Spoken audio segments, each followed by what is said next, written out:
Gate ready with me for Holi. Holi খেলতে যাব বলে রেডি হয়ে নিচ্ছি। আগে থেকে কোনো ড্রেস চুজ করে রাখিনি, তাই এই হোয়াইট নর্মাল টি শার্টটাই পরে নিলাম আর সঙ্গে জিন্স। হালকা একটু মেকআপ করবো, তাই সবার প্রথমে একটু ময়শ্চারাইজার লাগিয়ে নিলাম পন্ডসের। তারপরে আমার একটা পছন্দের ভেসলিন লাগিয়ে নিলাম। বাইরে খুব রোদ, তাই সানস্ক্রিন ব্যবহার করতে হবেই, মাস্ট, এটা খুব ইম্পর্টেন্ট। তাই একটা লোটাসের সানস্ক্রিন ব্যবহার করে নিচ্ছি। এটা ছাড়া বাইরে বেরোনো একদমই যাবে না। মেকআপ ছাড়া বাইরে চলে যাব, কিন্তু সানস্ক্রিনটা মাস্ট মাখতেই হবে। যেহেতু হাফ হাতা ড্রেস পরেছি, তাই হাতে ও গলায় ভালোভাবে ওই সানস্ক্রিনটা আবার লাগিয়ে নিলাম। এরপর একটা ব্লু হেভেনের প্রাইমার ইউজ করে নিচ্ছি।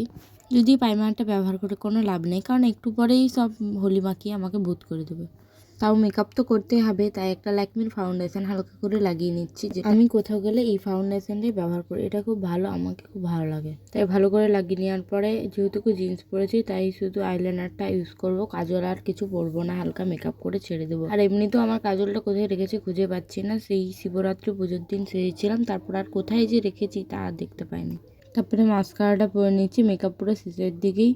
এই মাস্কারাটার নাম কি সেটা মনে নেই। একটা নিউড কালার লিপস্টিক দিয়ে ব্লাশার ইউজ করে দেবো। আগে আমি যদিও ব্লাশারটা লাগাতাম না, কিন্তু এখন বেশ ভালোই লাগে ব্লাশার লাগাতে, তাই একটু হালকা ব্লাশার লাগিয়ে ওই লিপস্টিকটা নিয়ে একটু পরে নিলাম। চোখে তো আইব্রো বলতে কিছু নেই, তাই আইব্রো প্লাক করবো বলে একটা আইব্রো কাজল নিলাম, কিন্তু দেখছি এটা ভাঙা। তারপরে আমার বোনের কাছ থেকে কলটা চুরি করে পেন্সিলটা ছুলে আবার একটু লাগিয়ে নিলাম।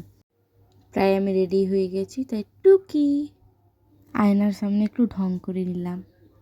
এরপরে সেই চুলের কথায় আসি।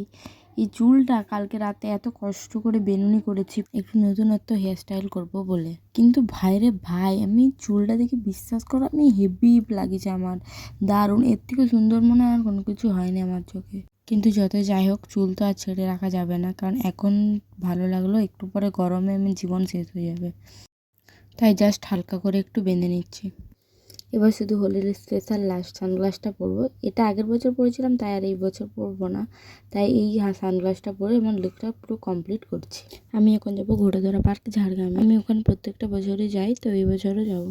তারপর আর একটু ঢং করে এবার বেরিয়ে যেতে হবে, কারণ এমনিতেই অনেক লেট হয়ে গেছে। বেরিয়ে দেখি পাড়ার বাচ্চারা এখনই হোলি খেলা শুরু করে দিয়েছে। ওদের দেখে মনে হচ্ছে সে আমাদের ছোটবেলার দিনের কথা। বাড়ির সব থেকে পুরোনো ড্রেসটা পরে হোলি খেলা। এরপরে আমার ছোট বোনকে নিয়ে আমি বেরিয়ে গেলাম পার্কের উদ্দেশ্যে। প্রায় এখন 12:30 বাজে। অর্ধেকজন বাড়ি চলে গেছে আর আমরা এখন যাচ্ছি। যাওয়ার পথে এই শুধু রাস্তাটা দেখো, আলাদাই অ্যাস্থেটিক, তাই একটু রাস্তাটা হেঁটে করে একটু ঢং করে নিচ্ছি। এটা নিয়ে ঝাড়গ্রাম ঘোড়াধরা পার্কে বসন্ত উৎসব 12 বছর হলো। এই আজকের দিনে পুরাই ঝাড়গ্রামবাসী এসে এখানে আনন্দ করে।